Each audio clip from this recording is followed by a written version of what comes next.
buat video kayak gini? Nah, kali ini saya bakal bahas PSBB nih. Kalian semua pasti pada tahu kan? Oh ya, sebelum itu kalian bisa like, komen, dan subscribe dulu video ini ya. Tahu kan buat apa? Pasti udah tahu. Oke.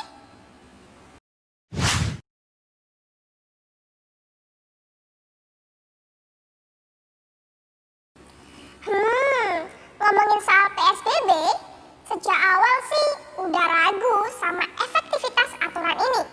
Apalagi kultur masyarakat kita yang dikenal suka ngeyelan, sok pinter, dan tidak disiplin. Makanya PSBB bukan lagi pembatasan sosial berskala besar, tapi pembiayaan sia-sia buat bodoh-bodohan. Artinya, mestinya penerapan global lockdown oleh pemerintahan Jokowi dipelintir jadi pembatasan sosial berskala besar. Pelintiran ini lebih memperhitungkan aspek ekonomi dan finansial. Jadi, pembatasan sosial berskala besar secara akal sehat hanya sekedar urusan tagline revolusi mental yang indah didengar tapi rendah penerapannya. Padahal, peraturan PSBB yang dikeluarkan menggunakan peraturan Menteri Kesehatan nomor 9 tahun 2020 sebenarnya bagus untuk pembatasan sejumlah kegiatan penduduk tertentu dalam suatu wilayah yang diduga terinfeksi COVID-19. Aturan ini juga menjangkau peliburan sekolah dan tempat kerja, pembatasan kegiatan keagamaan, pembatasan kegiatan di tempat umum, termasuk pembatasan kegiatan sosial budaya, pembatasan moda transportasi, dan pembatasan kegiatan lainnya khusus terkait aspek pertahanan dan keamanan. Menarik ya. Namun, secara akal sehat, aturan PSBB ini tidak atau belum realistis.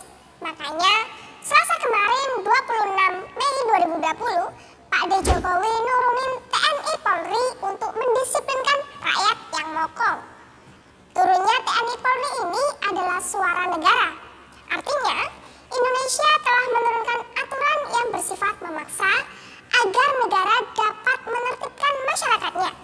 Sekaligus, aturan PSBB yang dikawal oleh TNI Polri dapat memecahkan suatu permasalahan membatasi persebaran virus corona yang konon super jahat.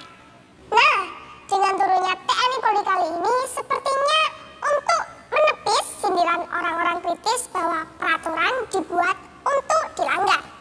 Peribahasa ini sepertinya sudah mengakar di dalam budaya kita, Rek. Karena kultur peraturan dibuat untuk dilanggar itu udah menjadi warisan dari yang tua kepada yang muda. Sebenarnya apakah menegakkan peraturan di Indonesia itu susah ya?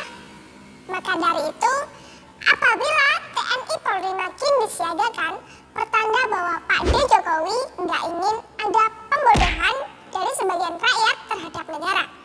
Nah, dari dua kekuatan ini, yakni militer dan kepolisian, negara kita kasih isyarat kalau semua rakyat diminta untuk mematuhi segala aturan pencegahan virus corona.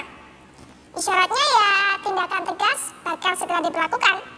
Ini sih sinyal bahwa imbauan dan anjuran pencegahan COVID-19 telah berlalu. Goalsnya ya supaya lonjakan jumlah kasus rakyat yang terpapar COVID-19 akhir Mei ini bisa menurun drastis. Nah, pertanyaan besarnya, apa bisa aturan PSBB dijadikan langkah tegas untuk menertibkan masyarakat mokong sekaligus mempercepat penanganan pandemi virus sendiri?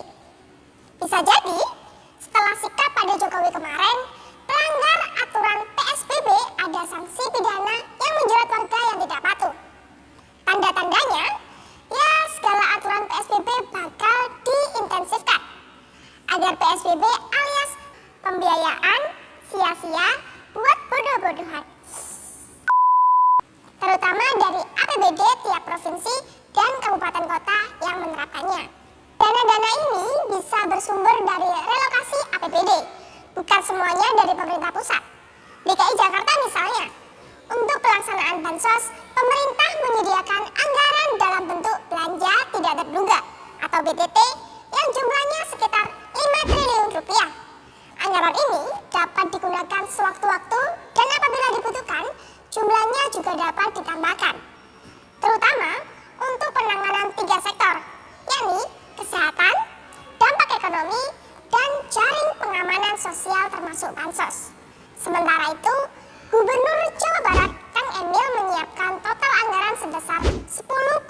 triliun rupiah.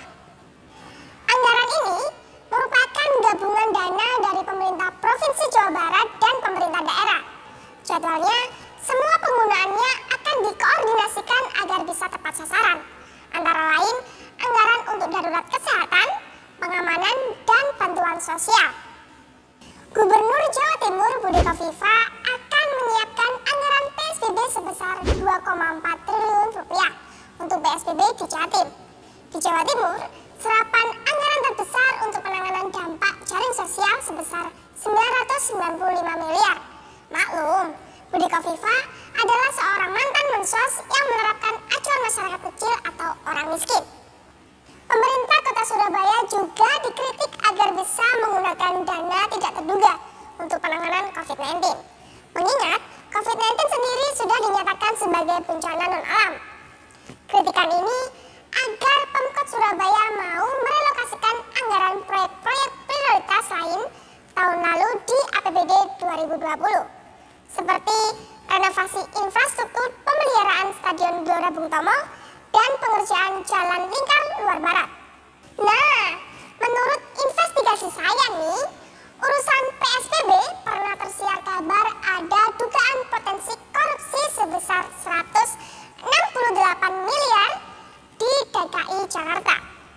Ya, meskipun setelah ditelusuri ternyata isu itu tidak benar, akan tetapi apabila bercermin dari isu itu, hal ini mengingatkan publik bahwa potensi dugaan korupsi atas dana PSBB bisa saja terjadi. Mengingat, pada umumnya anggaran PSBB bersumber dari relokasi APBD provinsi, kabupaten, kota, dan pendanaan bantuan dari pemerintah pusat.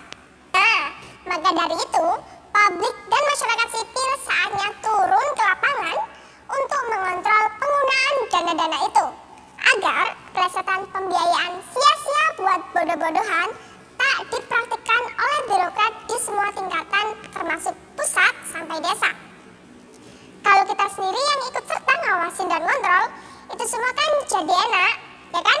Ya nggak? Bener nggak sih? Ya dong. Sekian informasi mengenai PSBB. Kalau kamu suka, jangan lupa like,